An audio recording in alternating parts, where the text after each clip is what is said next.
ये जो आपका विषय है और जो संकट है वो उसको अजीत पवार का संकट नहीं मान रहा हूं। और अजीत पवार क्या करेंगे,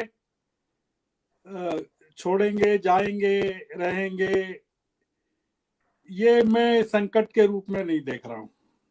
न ही मैं कोई अनुमान लगाना चाहता हूं कि वो नहीं जाएंगे या जाएंगे। मैं इसको एक देश के बड़े संकट के रूप में, या जो राजनीतिक संकट है केंद्र का, उसके रूप में देख रहा हूं। मैं इसको इस रूप में देख रहा हूं कि ये शरद पवार, ये अजीत पवार की कोई क्रेडिबिलिटी, तो नैतिकता की जो बात अरुण त्रिपाठी कर रहे हैं उस संदर्भ में कह रहा हूं, राजनीतिक नैतिकता की। 2019 में अजीत पवार चले गए थे, शपथ ले ली थी रात को उन्होंने, पर वो पूरा का पूरा फ्लॉप हो गया मामला। इसलिए हो गया कि उनके पास विधायक नहीं थे। इस बार ऐसी स्थिति नहीं है। 2019 और 2023 में बहुत बड़ा फर्क है। और जो अनुमान है, जो महाराष्ट्र की खबरें हैं, वो बताती है कि उनके पास 30 से 35 लोग हैं जो उनके साथ छोड़ सकते हैं, और छोड़ने के कारण भी हैं। मतलब इस बार जो स्थिति है महाराष्ट्र में राजनीतिक, देखिए, मैं इसको शरद पवार का संकट इसलिए मानता हूं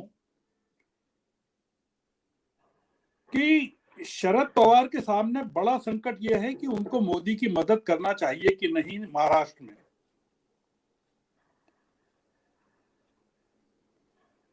भारतीय जनता पार्टी के हाथ से एक के बाद एक राज्य चले जा रहे हैं। बिहार चला गया, बंगाल में स्थिति ठीक नहीं है, पंजाब चला गया, हिमाचल चला गया, कर्नाटक जैसा लग रहा है जाने वाला है। भारतीय जनता पार्टी जब अपने पीक पर थी, प्रधानमंत्री जब पुलवामा के से प्राप्त हुए समर्थन की पीक पर थे, तब महाराष्ट्र में बीजेपी को 23 सीटें मिली थी और उद्धव ठाकरे की पार्टी को 18 सीटें मिली थी और एनसीपी को 4 सीटें मिली थी। 48 सीटें महाराष्ट्र की बहुत बड़ा खेल है। और इसमें खेल ये है कि शरद पवार का समर्थन बहुत जरूरी है।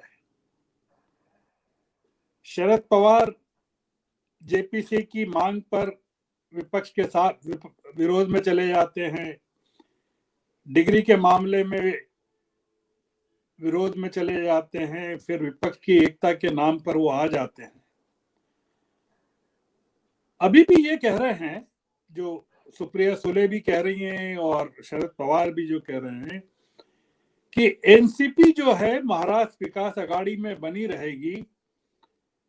वो जो ध्वनि निकल रही है वो ये है कि जो इंडिविजुअल विधायक हैं वो अपने फैसले लेने के लिए स्वतंत्र हैं। तो इंडिविजुअल विधायक स्वतंत्र हैं का क्या मतलब है? पिछली बार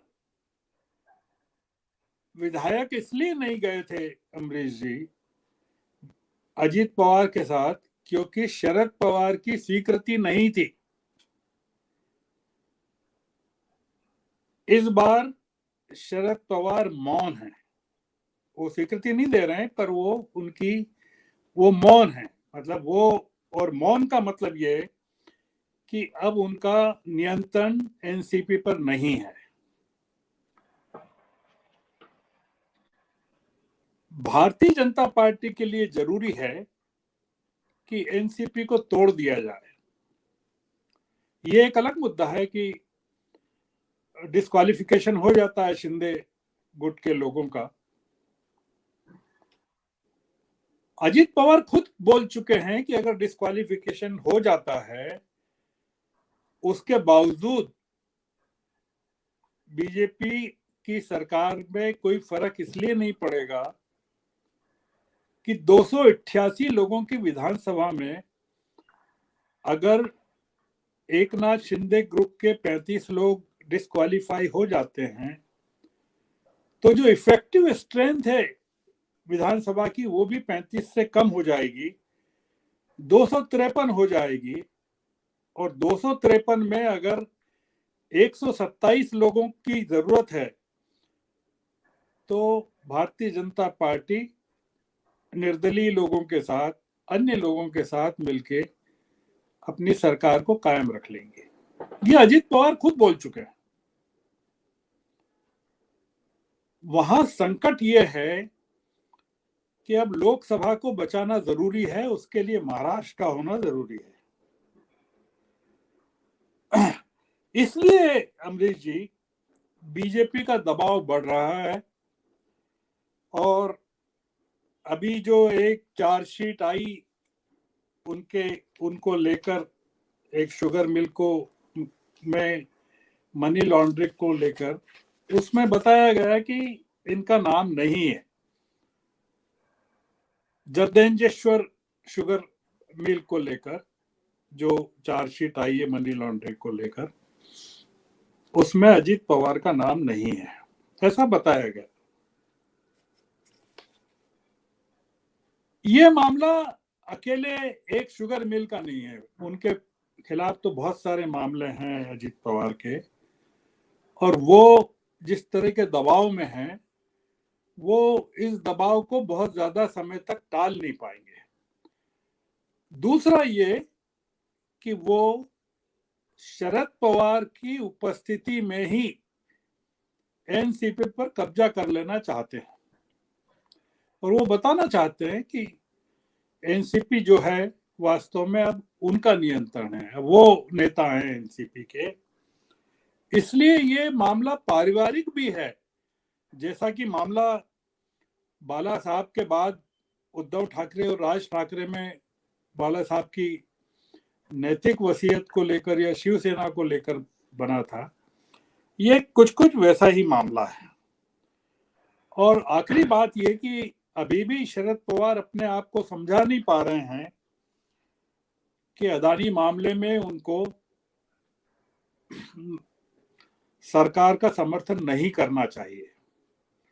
वो अभी, अगर आप पाएंगे जो ताजा रिपोर्ट्स हैं, वो ये बताती हैं कि वो अभी भी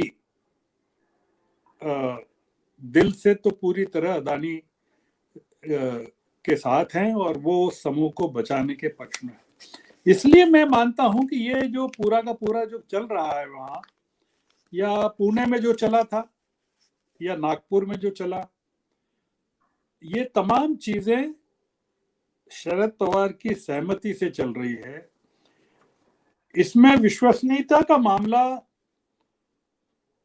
अजित पवार का नहीं है, इसमें विश्वसनीयता का मामला शरद पवार का है। और शरद पवार की जो क्रेडिबिलिटी है वो काफी इस पूरे मामले में, जेपीसी के मामले में खासकर के बाद से पूरी की पूरी खत्म हो चुकी है। और ये एक समय की बात है कि अजित पवार कब जाते हैं, सुप्रीम कोर्ट के फैसले के बाद जाते हैं कि सुप्रीम कोर्ट के फैसले के पहले जाते हैं। अगर सुप्रीम कोर्ट का फैसला एकनाथ शिंदे के पक्ष में आ जाता है तो पॉलिटिकल सिचुएशन थोड़ी बदल जाएगी। अजित पवार चाहेंगे कि उसके पहले चले जाए।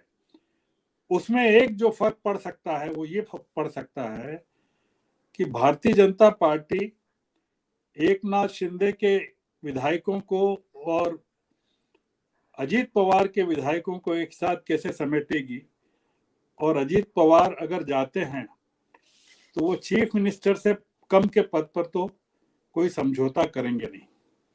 तो ये महाराष्ट्र के संकट की, और ये जानबूझ करके संकट पैदा किया जा रहा है वहां, और इसमें कई निहितार्थ हैं, इसमें बहुत बड़ी राजनीति है।